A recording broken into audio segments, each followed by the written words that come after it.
How's it going, guys? The Real Fool here, and today I'm going to be showing you and explaining to you what male privilege is.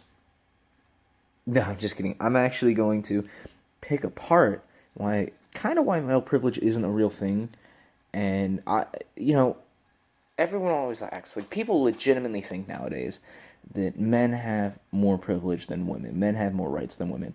And anytime I've ever asked anyone what privilege men have or what more rights do men have than women, they always give me stupid answers like, oh, men don't have to wear makeup to work, or men don't have to wear high heels to work. Like, literally just stupid stuff like that that doesn't matter at all. So, in this video, I'm actually going to show you the way, not that how men have less privilege, because I hate that word, but basically how men are getting screwed over by society, and no one ever talks about it, and everyone just likes this, I don't want to sound like the victim here, that men are the victims, but I just want to show you about how men are getting screwed over by society and no one ever talks about it. So I have 12 or around 12 topics or issues that I just want to point out to you. So of how men really aren't that privileged and everyone's equal.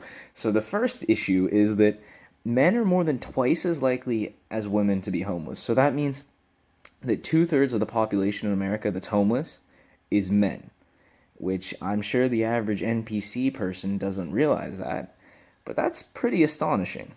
Also, second one is boys are 30% more likely to drop out before graduating high school. I didn't know that one, but that one's true. I'm not entirely sure of the reasoning behind that. If I had to guess, the reason why a lot of these issues happen that I'm going to be reading to you about um, is because men don't really get support from anyone. You know, everyone always just says man up or figure it out. But if you're a girl, people will really go out of their way to do things for you simply because you're a female. Like, for example, at work, this doesn't really have the male, but this isn't really part of the specific video thing, but just more of a side note. There was this girl at my work, right? And her boyfriend were having troubles or whatever. And, that's fine, whatever. But she, literally came in and was crying the entire day we were working and stuff. And, we gave her the easiest job to do that day. And we were bussing tables. We were bussers. And she was working in the back room. And, the last people leaving the back room, which is the first place to clear out. And she has to clean up the whole entire back room, but she's just crying. And so this one kid, being a cuck, goes, "Oh, that's okay. I'll clean it up for you. You can leave now." And instantly her tears went away. Like, she stopped crying. And, she's still sad, obviously, but she stopped crying and she just left. Like, basically 2 hours early and didn't even have to finish cleaning up. All because she was a woman crying. I've seen other people have days at work. That same kid was having problems with his girlfriend. No one did anything for him at all. So I just wanted to point that out. That's kind of why I think that a lot of these problems are happening, is because people have the tendency to forgive women or to think the best of women simply because they're women. They have the pussy pass. So that's why I think a lot of these issues are happening. But let's just go on to the third one. The third one is men receive a prison sentence that is on average 12% longer than women accused of the same crime. And also, men are more than 15 times more likely to be incarcerated than a woman. So let's say, you steal a pack of gum. If you're a woman, you have wait, what is the statistic again? You have a 15 times less likely chance than a man to be incarcerated, which obviously you're not getting incarcerated for stealing gum. That was a pretty bad example, but still, it's the same thing. That's an insane amount. 15 times more likely to go to prison than a woman simply because you're a man. Also, the feminists always like to talk about the wage gap and how the wage gap's a real thing and how it's horrible that women only earn 75 cents on every dollar a man earns. Well, there's probably a reason for that, and that reason is that men are more than twice as likely to work over 50 hours a week. So men are working way more than women on average. So that kind of speaks for itself. That's the main reason why the wage gap is a bunch of BS.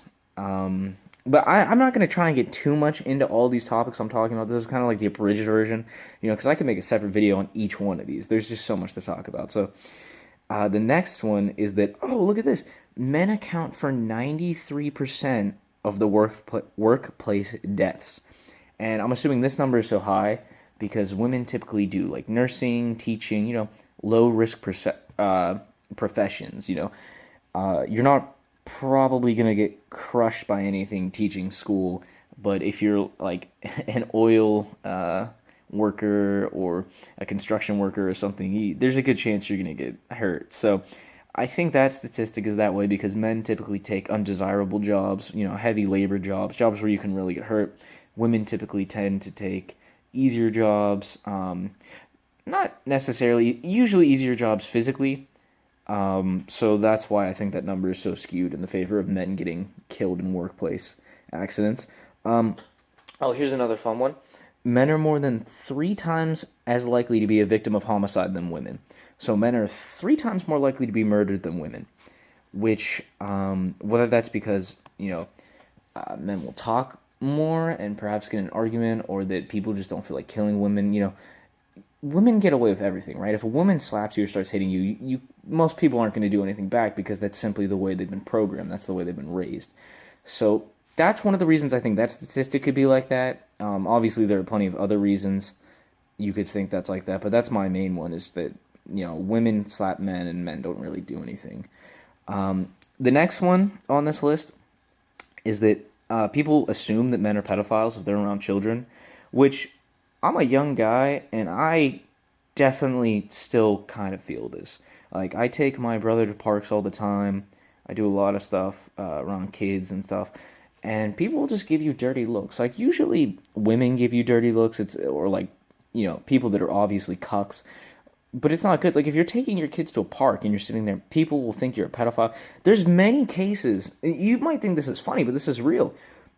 There's many cases of people being on airlines. Like, let's say you go on a flight, right? And there's no seats left except there's there will be seats left, we'll say. But there's a kid sitting in this like row of seats by himself, and you just go and sit down next to him. You don't think anything of it. The flight attendants will literally ask you to move. And I'm not making this up. There's tons of cases of this happening simply because you're a guy and they think you could be a pedophile. Now, imagine the same scenario, but you're a woman and you sit down next to these kids. Nothing happens to you at all. I don't think anything should happen to you if you sit down with these kids anyways, whether you're a man or a woman. But people assume that men are pedophiles, and they just make them move away from kids. And that sounds ridiculous saying it, and I'm sure if you're not the most red-pilled guy out there, or girl, you're thinking, oh, that's crazy, but it's true, seriously. Think about it. Even you, maybe, like if you're at a park and you see some guy, maybe like kind of like an odd-looking guy at a park, you're going to think he's a pedophile, but maybe he's there with his kids. He's probably there with his kids. That one's just kind of crazy to me because I feel like most people think that, and then most people don't think there's anything wrong with that if you're a woman, I would imagine, because they just, it doesn't affect them. Here is probably my favorite statistic, okay? If men have it so easy, right? If we have it so easy and everything's handed to us, then why are we 4 times more likely to kill ourselves, okay? Men kill themselves 4 times more than women. That is an outrageous statistic. And that's not just in America. That's all over the world. And according to suicidestats.com, which I just pulled up, white males accounted for 7 out of 10 suicides in 2016. Now, this is a 100% legitimate website, non-biased at all. It's the American Foundation for Suicide Prevention. That's insane. That white males accounted for 7 of 10 suicides in 2016. So that's 70% of suicides were white males, who I believe, if I thought white males had the most privilege out of anyone. I mean, correct me if I'm wrong in the comments, but I thought that's how that worked. I don't know though, guys. Maybe that's not how it is, but that's what everyone keeps telling me, that I'm so lucky to be a white male. Next one I talked about in my last video, which is when mothers seek sole custody of their children following divorce, courts are 65% more likely to grant it to them than when the father seeks sole custody. I feel like that statistic is too low, actually, but I'm not sure. I'm just going off this sheet of statistics. I'll post a link to it in the description down below, and this sheet has all links to where they get their statistics. But I feel like that numbers actually should be a little higher. Every time I've ever met anyone that is divorced and the woman seeks full custody, she always gets it. Like, I personally don't know anyone, not to say that it doesn't happen, because it does, but I think it's way more rare than that.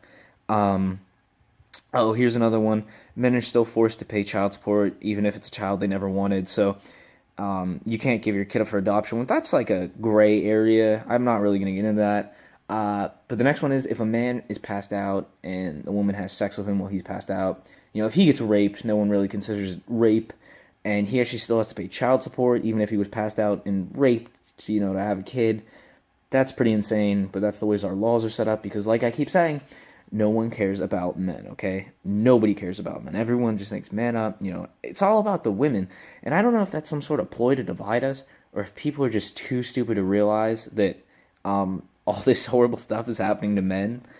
I don't know why no one wants to talk about this. I don't care. Like, I don't want to play the victim. I'm just saying these statistics to point out the fact that no one ever talks about these. This is, I keep saying these are good ones, but this is another great one. This one's probably my absolute favorite on this list, which is that even if a DNA test proves that he is not the father, you still might have to pay child support. So in certain legal cases, I've read about these. I can't think of any on the top of my head, but let's say you're dating some woman or you're married to her and she cheats on you and you get divorced, but she's pregnant, she has the baby when you're still married, and you think it's your kid, you get divorced, you still have to pay child support. In some cases, even if you get a DNA test, you prove that that kid is not yours, you still have to pay child support. So you have to pay child support on a bastard child that isn't even yours. Which, that one, hands down, is my favorite one on this. Because that's insane. I think everyone should agree that that's insane. And if you don't, I don't know what's wrong with you. You shouldn't have to pay child support on a kid that's not yours. Here's another one, that American men die on average almost 5 years earlier than women do. And this is most likely because men work harder, men deal with more stress. Like I keep saying, there's no really support groups for men. If you see a woman, think about this. If you see a woman crying, if you're not a red piller, okay, so like me, I wouldn't care because I'm pretty red pilled at this point. But if you're, think about back in your blue pilled cuck days or whenever you didn't really pay attention to any of this. If you saw a man crying on the street, would you really do anything? Probably not. If you saw a woman crying, you'd probably go up and ask her what's going on. You'd say, "Are you okay, miss? Like, what's wrong?" And that's just, I don't think that's the way we're like biologically meant to do it. I think that's just the way society has programmed us to do it that way. But I'm not sure. Like I said, I just gave some of my brief opinions on all these. You could make entire videos, like hour-long videos on each of these subjects, but I just wanted to make a quick little video on this. Another one that's not on this sheet that I'm reading off of is that women don't have to sign up for the draft, which that actually pisses me off beyond belief. Because I don't want to sign up for the draft, okay? I live in America. I have to sign up for the draft. And I'm signed up right now, so that means if we go to war and they initiate a draft, I'm going to have to go. But women don't have to go, that doesn't make sense to me because women can be in the military, right? So if you're letting women be in the military of their free will, of their own free choice, then why wouldn't you also force them to be in the military? I don't want to be in the military, and I'm a male, but I'm signed up for the draft. So how is it fair that I have to join if there's a draft, but a woman who doesn't want to be in the military doesn't have to sign up for the draft? That's not fair to me at all. And then the next one, just a super minor point, probably like the weakest point I could make, and this is not a good one to end on, but basically think about the way women dress and what they get away with, right? So they have like open chest shirts, which like show their cleavage and stuff, that go down really, really far. But men can't wear these shirts. And I'm not saying you can't wear them at your house. I'm saying like in a professional setting, women will wear these shirts. And men can't have a shirt showing their chest, right? It doesn't even matter how jacked you are. That's not okay unless you're a stripper or something. But women can do it. And women can also wear sleeveless shirts in professional settings, but men can't. And I know that sounds crazy. And that, like I said, that was a weak point to end on for this video. But it was just another little tidbit I had to include, guys. So I hope you like this video of me explaining how men are so privileged in society today. If you do, leave a like, comment, subscribe. If you don't, tell me why you think I'm wrong. I seriously want to hear your opinion. I would love if you could give a valid reason, because then maybe I would understand this more. So thanks for watching, guys. I hope you enjoyed, and I'll see you in the next video. Peace.